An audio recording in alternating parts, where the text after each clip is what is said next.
Өткенде бір ай бұрын бұның сигнальный партиясы шыққан болатын.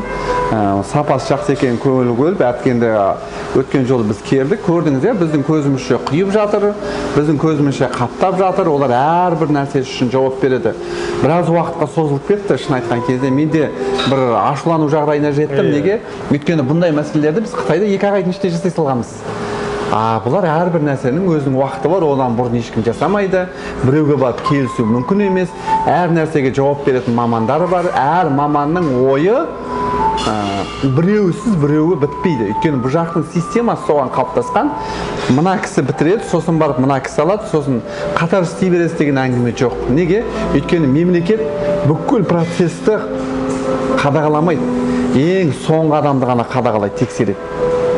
Өйткені бір-бірінен қабылдап алғанда бұлар барлығын солай әкеледі, соңғы адам ғана қабылдап алады.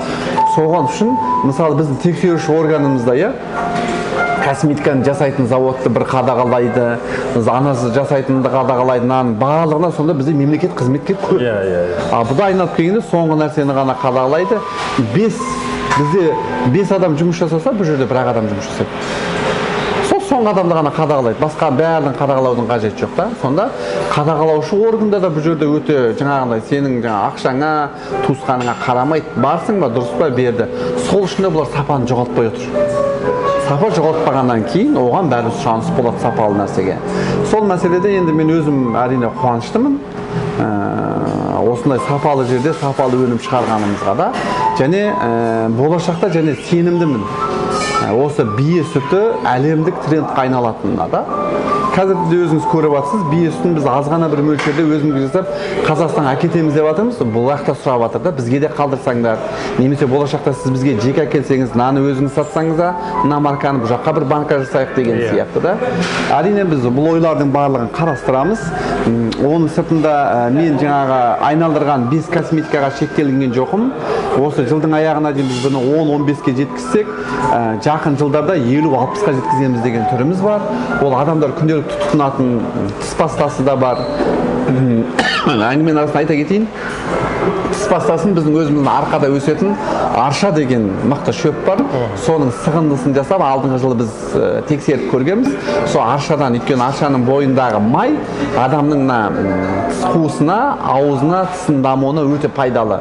Аталарымыз уақытында тісін аршамен шұқыған ғой. Бұл өсімдік тек қана біздің орталық Азияда өседі, басқа жерлерде, таулы жерлерде кездеседі, бірақ өте аз мөлшерде да. Енді айтқанда Қазақстанның өзінде бұл қызыл кітапқа енген.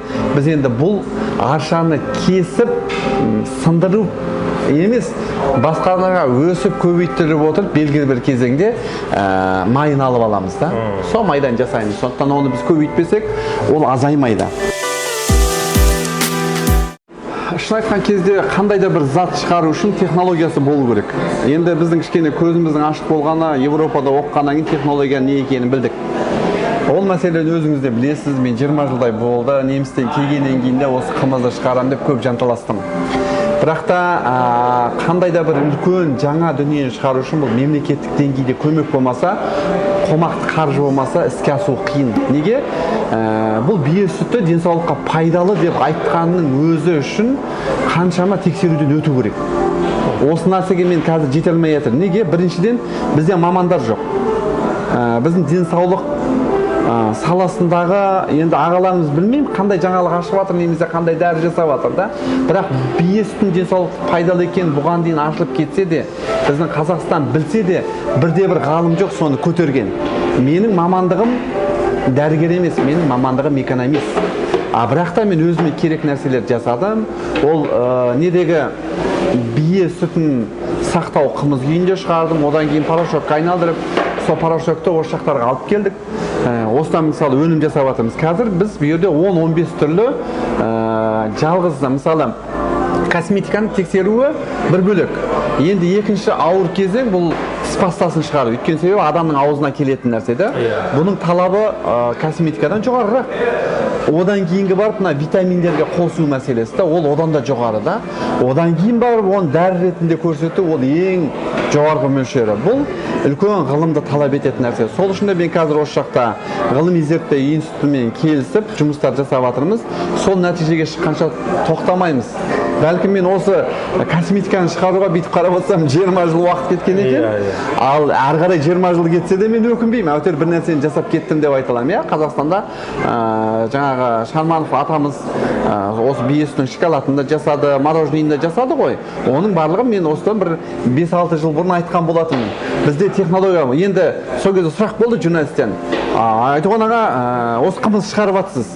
Мына алып келген немістеріңіз уже косметикасында барлығын шығарып жатыр екен. Осы Қазақстанда қашан шығады дегенді айтқанда, енді технология тез дамып жатыр ғой. Сол 5 жылдың көлемінде шығып қалады деп. Шынымен тура 5 жылдан кейін жаңа шоколад та шықты, мороженый да шықты, иә. Бізде биосүтін кептірдік, капсулдадық деген сияқты. Бірақ шетелге шығу қиын бізде. Неге? Біздерде технология жоқ, немесе біздің салған нәрсеміз шетелдің талаптарына келмейді. Жаңа косметикаға қосу үшін де, тамаққа қосу үшін де GNP деген стандарт бар. GNP деген да. Ол стандартта біз қорамызды әлі салып үлгерген жоқпыз. Малдарымыз сол стандартта біз ұстап отырған жоқпыз да. Сосын тамаққа қосам десең, хасып деген стандарт бар да. Ол стандартқа сай бізде әлі жоқ. Ондай мекемелер бізде санаулы Қазақстанда да. Бұл деген не нәрсені білдіреді? Оны салмайын демеймін, салайын десең, құрылыс материалы ретінде оны ешкімізге Қазақстанға әкелмейді. Өйткені ол біріншіден қымбат, оны ешкім сұрай бермегеннен кейін. Бәлкім бізге кафельді көп әкеледі, левкасты көп әкеледі, обойды көп әкеледі, ол күнделікті сұранысы бар. Ал GMP стандартқа жасайтын материалды ешкім әкелмейді. Енді оны Қазақстанда ол шықпайды ғой. Енді ол шетелден әкелейін десең, сен үшін оны әкеледі болған құны 2-3 есе асып кетеді. Сондықтан біз оны сол стандартта салынған завод бар деп мен айта алмаймын. Бар, бірақ санаулы да, ол өте сол шетелден келген технологтар ғой, мысалы Danone деген сияқты әртүрлі өнімдер солардікі ғана болуы мүмкін. Ал біздің жеке кәсіпкерлердің мүмкіндігі оған әлі жеткен жоқ. Біздің мүмкіндігіміз жетпейді. Оның мысалы біз 15 мың, 20 мың долларға салып қоятын немізді, құрылысымызды. Оған 100 мың доллар салу керек та, өйткені сол стандартта шығу үшін. Бірақ ол өз-өзін ақтайды ғой. Өйткені мен 100 мың долларға өндіріс салып, содан шығарған өнімімді әр килосын, мысалы, 500 доллардан сата аламын. Ал енді тура сондайдан өткен, бірақ стандартқа келмейтін тура сол өнімімді мен 100 доллардан өткізуім қиын болып отыр да. Сонда стандарт деген не нәрсені білдіреді? Сапаға кепілдік. Сапаға кепілдік болғаннан кейін сұраған бағаңды аласың да.